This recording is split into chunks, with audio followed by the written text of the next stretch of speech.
Welcome back, guys, to the MLG stream featuring this insanely intense matchup here between Mouz Sports and Invictus Gaming. I think this, you know, we've casted maybe 8 of the Acer TeamStory Cup matches. This may be the first one that we've casted here at MLG that's gone to the Ace match.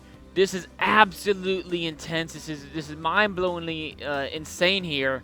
Invictus Gaming, for their Ace player, they decided to use XY again. You know, Mana looks so amazing in his PvPs. I don't blame him.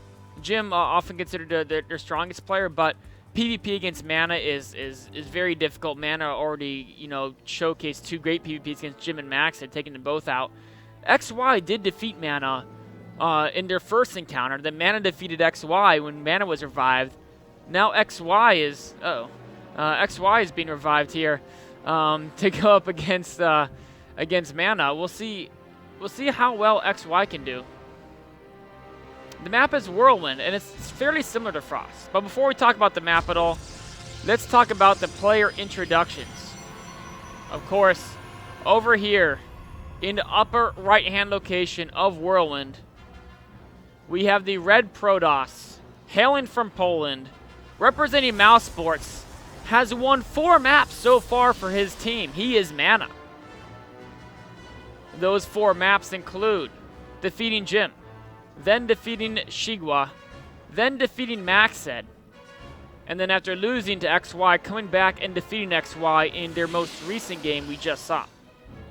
His opponent in the upper left-hand location of Whirlwind, hailing from China, representing Invictus Gaming, we have the blue Terran, XY. Oh, and look at this. Look at this, a little bit sneaky. A gas first build. It's going to be a very fast factory. We're going to see some Hellion play. Whirlwind, a great map for Hellion play.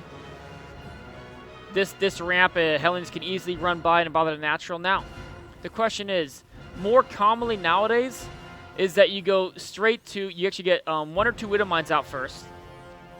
And you get a bunch of Marines, and you get a Medevac. And you hit with 6 Marines and 1 Widow Mine with the Medevac in the main. While, meanwhile, after you get the 1 Widow Mine, you start reactoring out Hellions. And you hit with 4 Hellions in a natural, right when the Medevac hits the main. Or it could be 2 Hellions, depending on, 2 or 4 Hellions, depending on the timing.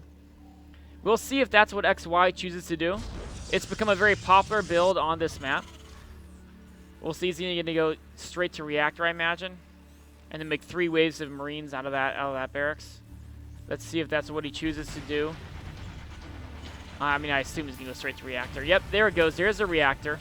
The next gas may be for Starport. We'll have to see. The pro's been scouting. Nobody has found their opponent quite yet. Very importantly, XY's got to cross map first.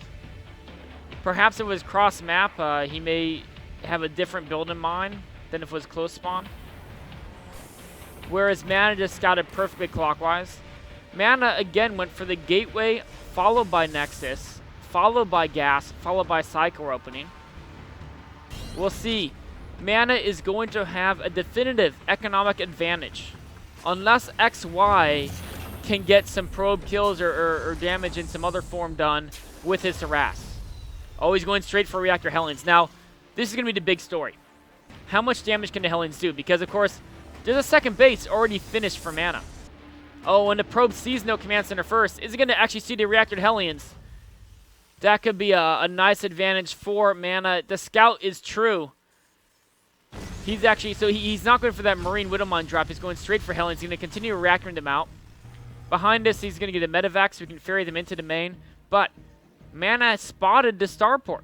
So he knows there's either a Banshee follow-up or a Medevac Hellion drop follow-up to the frontal Hellion assaults. This probe's going to sneak around. And notice what Mana's doing. No probes in a natural. There's no way he can defend him at this point. What's his... And in the main, a great wall. Oh. Poor XY. Mana has a stellar defense set up so far. The follow-up, though. Reactor now Widow Mines and a Medevac. And here is the command center coming out from XY. This is not an all-in, but it is a significantly delayed expansion with the intention of doing economic damage to compensate for the later expansion. Now, of course, we do see Mana has cut probe production. This is because he's really focusing on trying to get out units. He knows a drop play could come. He knows he needs to get his defense set up. Mothership Core doing a great job of scouting around here. Here comes the medevac. Another Widow Mine being sent into front. So he's going to pick up 3 Hellings and a Widow Mine. Meanwhile, he has another Helling and a Widow Mine that can hit the natural. 2 Stalkers here to defend. An Observer being made. Another Stalker being Chrono Boosted. How much damage can XY get done? Proxy Pond is being built. Very important to notice. Oh, the Widow Mine's landing. Meanwhile, the natural, there's no probes to be killed. Hellings are avoiding Fulton Overcharge. The Widow Mine gets 2 probe kills. Helling's trying to get a few more. How many can they get? One Helling's up to 4 kills, up to 5 kills, up to 6 kills. Meanwhile, another Helling tried to poke at the natural, unsuccessful. The Widow Mine is behind the natural. Now, if Mana didn't notice this, when he transfers probes, he could be in trouble. Did he notice it or not? Meanwhile, the medevac was taken out along with most of the forces. So we have 8 probes killed. I don't know if that was enough, though. Units lost, you can see, is still favoring Mana because XY lost all of his forces. This Widow Mine could be huge, though. We'll see what that can do. Meanwhile, a counterattack here with Stalkers. The bunker's not up yet. XY could go down very early. Only 2 Marines to defend. A Thor's being made. Wow, he's going for Thor drop, but Thor's got to get out. He's got to get some more SCVs on top of the ramp. Look at all the reinforcements coming in from Mana. Where's the SCVs at? Oh, he's got to buy time to get the Thor. Meanwhile, this Widow Mine only got a single probe kill. Observer's going to take it out. He's got to, oh, so many SCVs are going to fall here. This is going to be painful. Observer can give the Stalkers high ground vision. We see the mules being landed to try to make up for the economic deficiency. If he can back up, though. Mana being distracted. Distracted by Widow Mine into main. Unable to get too many more kills, though. Only at 9. In fact, it's Mana with the superior workers killed. Now the Thor is out. That should force all the Stalkers back. Does not need to pull his SCVs anymore. Thor is laying down the law. Mana wants to kill the medevac. The medevac, an important unit. Thor will be stuck on defense, though. We cannot use that to execute some drop play. Where is XY going from here? This is such a rough position. He's, well, you know what? He's only down by 5 harvesters. Mana's been cutting production. Oh, the medevac goes down. That's a big blow. He's getting another Thor. The Thor needs to be in the front. Of course, they can tank some damage. He can repair it if he needs to. Observer needs to be taken out, actually. That's the big thing. XY needs to decide. I mean, I know he needs his mules, but that Observer is giving him nightmares. He needs a scan there. More reinforcements coming in from Mana. Secondary Observer. Zealots in the front. If there's no SCVs, you know, this Thor could go down fast. He's got to get SCVs. He's got to get SCVs. No, they're too slow. The Thor goes down, and this might be game. There's so many Stalkers. The Zealots went down fast, though, actually. XY holding on for now. He needs to back. Oh, the time warp. So annoying there. I feel like Mana is just picking him apart. The Marines try and do what they can, but there's no bunker. Here comes another Thor. Going for the Mothership Core. Is he going to get it? He needs to keep the Thor alive. Finally deciding to maybe throw down bunker. No, decide not to. Here's the Immortal. That's going to be too much damage. Another Thor goes down.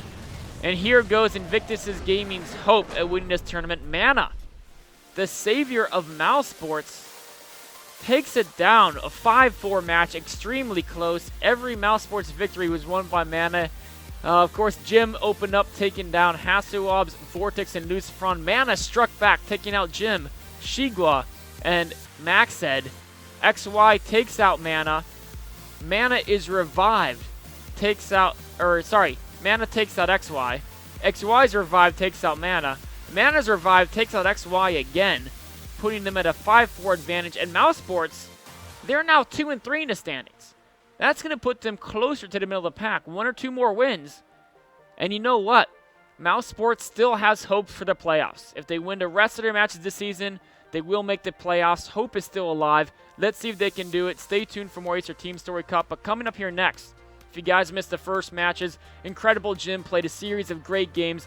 Go ahead and check those out. We're going to rebroadcast the first couple matches from this Acer TeamStory Cup. And then at 2 p.m. is XMG Balance Test. Of course, for those of you guys who aren't in the same time zone, that's, of course, in 1.5 hours from now. XMG Balance Test Tournament, the semifinals and finals. We've got San. We've got Daisy. We've got Morrow. We've got Straylock.